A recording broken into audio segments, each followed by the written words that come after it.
Hai, kembali lagi dengan saya Hartono. Hari ini kita pengen bahas 3 hal pertama yang harus kita perhatikan pas kita memulai sebuah bisnis. Jadi saya melihat banyak banget nih pemain-pemain bisnis di luar sana itu salah fokus. Jadi pas memulai bisnis yang diurus malah kebalikannya. Ataupun malah habis-habisin duit doang. Jadi mungkin dari video ini kita bisa belajar bersama. Nanti bagi kalian yang sudah expert pun boleh tolong bantu saya komen juga di komen-komen di bawah.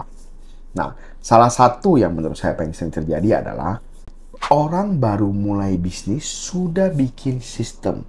Sebenarnya bikin sistem ini tidak salah. Karena tentunya dengan ada sistem pasti lebih baik. Masalahnya adalah kita belum berpengalaman tapi kita sudah bikin sistem. Kira-kira apa yang terjadi? Pasti sistem kita juga berantakan. Justru kalau kita mulai bisnis, ramein dulu dong bisnisnya. Gak usah bikin sistem dulu. Ambil contoh ya, ini ambil contoh. Kalau sebenarnya kita buka warung pempek, baru mulai buka kita sudah pakai sistem POS, pakai SOP dan lain-lain. Menurut saya belum perlu. Justru baru mulai buka, yang perlu kita lakukan apa? Ya ramein dulu dong warung pempeknya. Kalau warung pempeknya nggak rame, ya mau bikin sistem buat apa? Nah, jadi kita terjun, kita ramein dulu pempeknya nih. Jadi dari yang sehari cuma jual 100, gimana caranya kita tingkatkan jadi 200, tingkatkan jadi 400. Gimana caranya kita tingkatkan sampai 1000, 2000 dan 3000. Nah, begitu omsetnya membesar, maka kita butuh sistem. Di saat itulah karena kita pun sudah berpengalaman dari yang omset 200 sampai ke 2000, kita bikin sistem pun kita mungkin akan bikin sistem yang lebih baik. Jadi, ingat, jangan buru-buru bikin sistem. Pikirkan satu, rame dulu. Gimana jualannya laris dulu. Baru kita pikirkan yang lain. Nah, hal kedua adalah semuanya itu kita budgetin. Jangan dibikin keren doang. Ambil contoh. Kalau kita bikin warung pempek, kita gak perlu bikin sampai sebagus-bagusnya, sampai keren banget, neon boxnya di mana-mana, dan lain-lain. Justru yang perlu kita perhatikan adalah bagaimana kita menghemat modal, karena kita harus perhatikan juga bagaimana kita bertahan kalau seandainya nanti belum rame.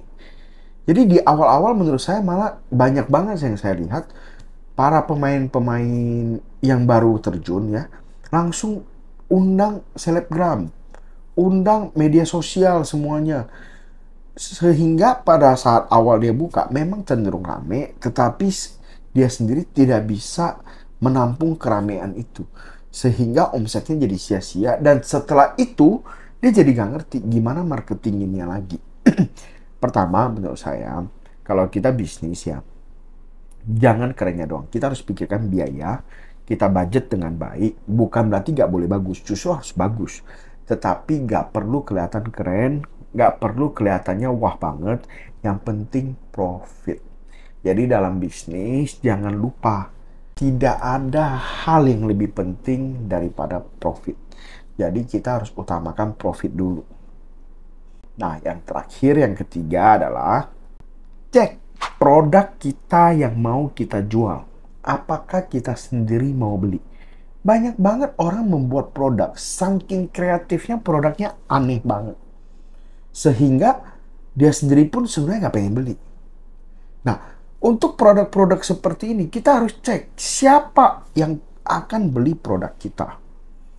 Ambil contoh, ada salah satu pemain ya, itu bikin makanan tradisional seperti soto, tapi pakai daging wagyu. Bagus. Tapi siapa yang mau bayar soto 300.000? Belum tentu lebih enak daripada soto 40.000, 50.000.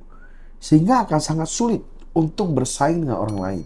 Justru kita harus lihat produknya ini pangsa pasarnya seperti apa. Gitu. Siapa yang akan kita jual? Nah, bisa nggak jual soto 300.000 dengan daging wagyu rame? Bisa, yaitu di restoran fine dining, di restoran-restoran yang keren, di mana konsepnya kita buat. Jadi kita harus pikir siapa yang mau kita jual. Itu satu. Kedua, apakah diri kita sendiri mau membeli produk ini? Nah, kalau seandainya itu udah selesai, itu udah bisa kita pikirkan, baru kita develop produknya dan kita bikin bisnisnya. Nah, kira-kira seperti itu. Buat kalian yang sudah berpengalaman, atau buat yang kalian yang pengen cerita-cerita, boleh komen di kolom komentar. Thank you.